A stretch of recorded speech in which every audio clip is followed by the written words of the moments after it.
Hai semuanya, Assalamualaikum. Selamat datang di channel Dasilva Raditya. Di video kali ini saya mau bikin kue kering dari lotus. Ini rasanya enak banget. Coba bayangin kalau misalkan lotus yang udah seenak itu ditambah dengan butter dijadiin cookies. Mantep banget pastinya rasanya. Nah, untuk cookies kali ini saya bikin banyak. Caranya gampang banget dan bahan-bahannya juga sangat mudah ditemuin di sekitar kita. So, buat teman-teman yang udah penasaran, jangan kemana-mana, tonton terus hingga akhir. Terima kasih.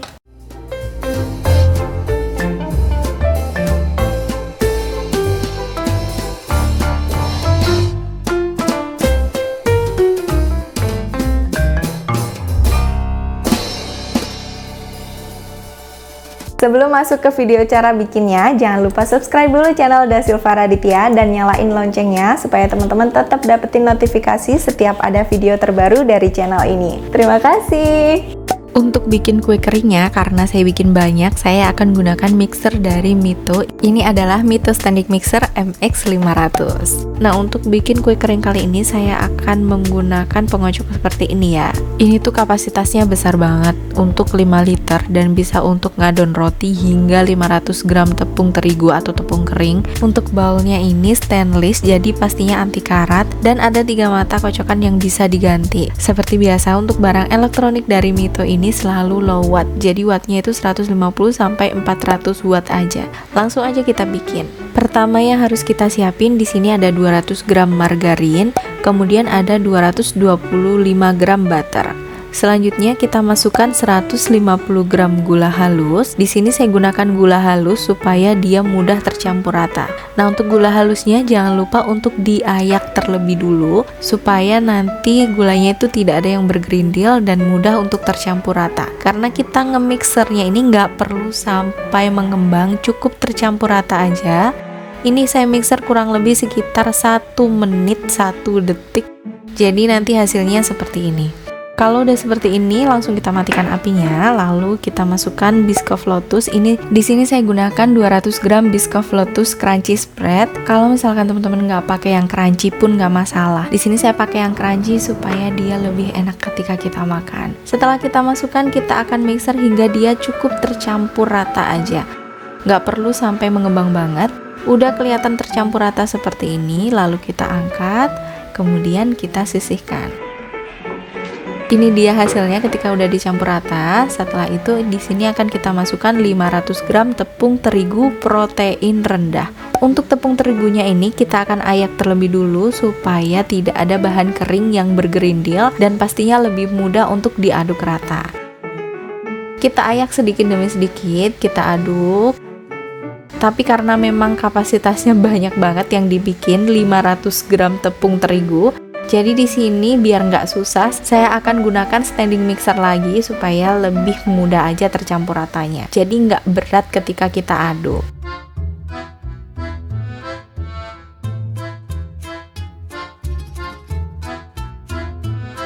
Kita pasang lagi pengaduknya. Kemudian kita nyalain yang paling kecil aja. Pokoknya sampai dia cukup tercampur rata. Untuk kecepatannya di sini saya gunakan kecepatan 2. Dan biar teman-teman lebih jelas lagi berapa menit, ini videonya nggak saya cepetin, nggak saya kurangin. Jadi pas ini sesuai seperti waktunya. Nah, kurang lebih sampai dia seperti ini udah tercampur rata, baru ini akan kita angkat, kita sisihkan. Udah cukup kayak gini aja. Kemudian kalau misalnya kita kurang yakin bawahnya itu rata atau enggak, ini bisa kita cek bagian bawahnya. Kalau udah tercampur rata. Nah, di sini hampir aja kelupaan, saya akan tambahin 1 sendok teh baking powder. Baking powder yang saya gunakan ini double acting. Untuk baking powdernya, teman-teman bisa gunakan 2 sendok teh jika menggunakan yang single acting. Kemudian di sini kita tambahin juga vanili bubuk. Saya gunakan 1 sendok teh. Sebenarnya baking powder dan vanili bubuk ini bisa dicampur ketika kita mencampurkan dengan tepung terigu. Cuman tadi hampir aja kelupaan, jadi nggak apa-apa kita masukin sekarang. Lalu di sini udah saya siapin loyang juga, kemudian saya siapin piping bag. Di sini ukuran yang besar. Kemudian kita akan bikin toppingnya terlebih dulu. Nah, untuk toppingnya ini saya menggunakan topping biskuit lotusnya. Ini saya gunakan 10 keping biskuitnya, kemudian saya halusin menggunakan chopper seperti ini sampai dia agak crunchy-crunchy halus gitu, atau bisa disesuaikan dengan selera untuk teksturnya.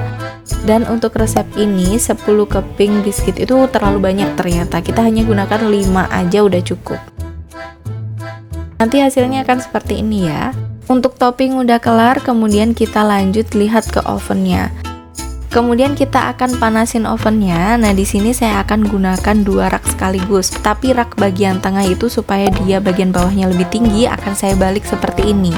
Kemudian ini ovennya akan dipanasin di suhu 150 derajat Celcius selama kurang lebih 15 menit menggunakan api atas dan bawah atau sampai suhu di dalam ovennya ini udah stabil, atau bisa disesuaikan dengan oven teman-teman masing-masing. Untuk oven yang saya gunakan ini kapasitasnya besar banget. Saya gunakan oven Fantasy 2 dari Mito. Kemudian kita siapin piping bag, lalu kita ambil satu ini untuk memasukkan adonannya ke dalam sini. Saya ambil setengah terlebih dulu, kemudian sisanya ini kalau misalkan belum dipakai bisa ditaruh di dalam chiller. Dan untuk yang kita pakai, kita bungkus dulu di piping bag yang pertama. Kemudian ini squid yang saya gunakan, jadi squidnya kayak gini ya, agak runcing-runcing gitu. Setelah itu di sini akan kita gunakan piping bag yang kedua.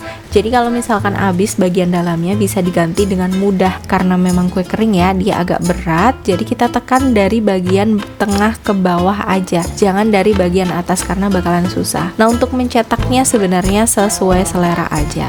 Kalau saya sih memutar seperti ini, kemudian nanti bagian atasnya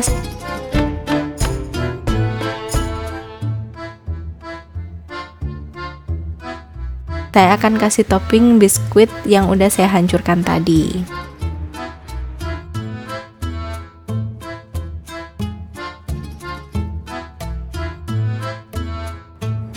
Kalau udah semuanya seperti ini, berarti ini udah siap untuk kita oven. Karena ovennya udah saya siapin untuk 2 loyang, saya langsung aja bikin 2 loyang. 2 loyang udah selesai, berarti ini udah siap untuk kita panggang.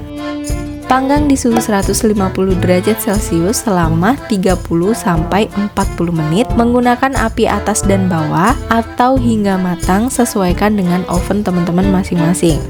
Nah, biasanya ini saya di menit ke-20 saya akan tukar ini loyangnya, yang bagian atas ke bawah dan bagian bawah ke atas. Sekalian saya putar yang tadinya di bagian depan, saya taruh di bagian belakang, yang bagian belakang saya taruh di bagian depan.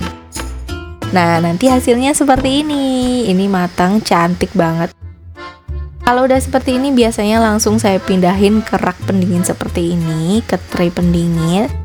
Ini dia hasilnya, dia cantik banget warnanya, harumnya itu udah kerasa banget, bau butter yang wangi banget. Biasanya untuk kue kering itu baru matang itu masih agak sedikit empuk, tapi kalau udah dingin dia udah mulai kering dan ngeset. Jadi jangan khawatir kalau misalkan teman-teman ngerasa masih empuk di waktu segitu, yang penting warnanya udah berubah aja, udah pas berarti matangnya. Nah, kalau udah dingin langsung aja bisa kita taruh di dalam toples. Di sini saya timbang jadi biar rata sama gitu, kira-kira dapatnya berapa untuk full dari satu toples ini.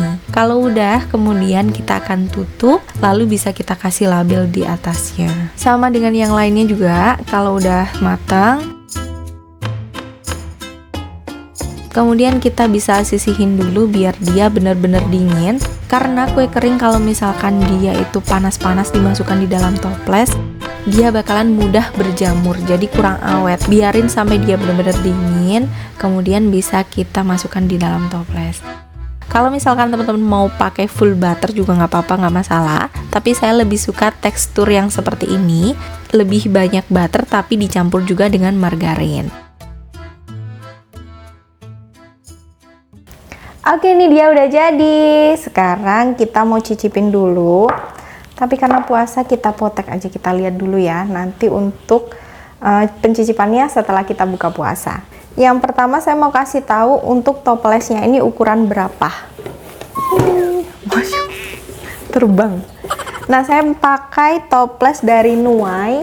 Dan ini untuk ukurannya SN211. Memang ukurannya nggak terlalu besar, saya sengaja beli yang kecil-kecil. Dengan tepung 500 gram, teman-teman bisa dapetin 6 toples. Dan untuk toplesnya adalah SN211 yang saya kasih tahu tadi ya. Kemudian untuk setiap toples ini isinya adalah sekitar 180 gram. Ini ada yang 182, ada yang 183, karena nggak mungkin kan kita pasin 180 sambil dipotek kue keringnya. Jadi dipasin aja sekitar 180 sampai 183. Dan ini masih ada sisanya, bisa dimakan. Kalau misalkan teman-teman lagi ngisi toples dan lagi pengen, bisa dimakan. Untuk toppingnya bisa disesuaikan dengan selera teman-teman aja. Sekarang kita lihat dulu untuk kue keringnya ini. Di sini toppingnya saya pakai biskuit Lotus Biscoff-nya. Sekarang kita mau cobain untuk potek dulu ya. Kira-kira dia kayak gimana? Nih, tuh, dalamnya itu kelihatan renyah banget. Bagian dalamnya dia matang, dan bagian baliknya dia nggak gosong kayak gini. Kita coba potek sekali lagi. Tuh. Untuk teksturnya dia nggak keras, juga nggak lembut banget, bukan yang ngeprul banget gitu.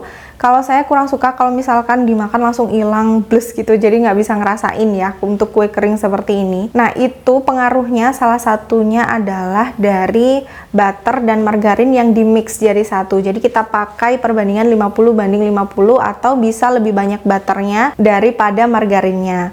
Kalau dari aromanya, ini udah berasa banget, butternya itu wangi banget, harum banget, pengen nyicipin. Untuk biskuit Biscoff-nya, teman-teman bisa menggunakan hanya 5 saja, karena saya menggunakan 10, masih sisa banyak seperti ini, kurang lebih sekitar setengahnya lah tadi yang saya gunakan. Kalau misalkan mau menggunakan resep ini, biskuitnya hanya 5 saja. Nanti saya tulis juga ya di description box-nya. Kita cobain nanti ya setelah buka puasa. Oke, segitu dulu untuk video kali ini. Semoga bermanfaat. Jangan lupa cobain untuk bikin kue kering Biscoff Lotus ini. Share video ini ke sosial media teman-teman, supaya yang lainnya juga bisa bikin kue kering untuk lebaran yang super enak dan gampang. Jangan lupa tonton video saya yang lainnya. Siapa tahu video saya bermanfaat buat teman-teman semuanya. Dan sampai ketemu di video berikutnya. Bye. Wassalamualaikum warahmatullahi wabarakatuh.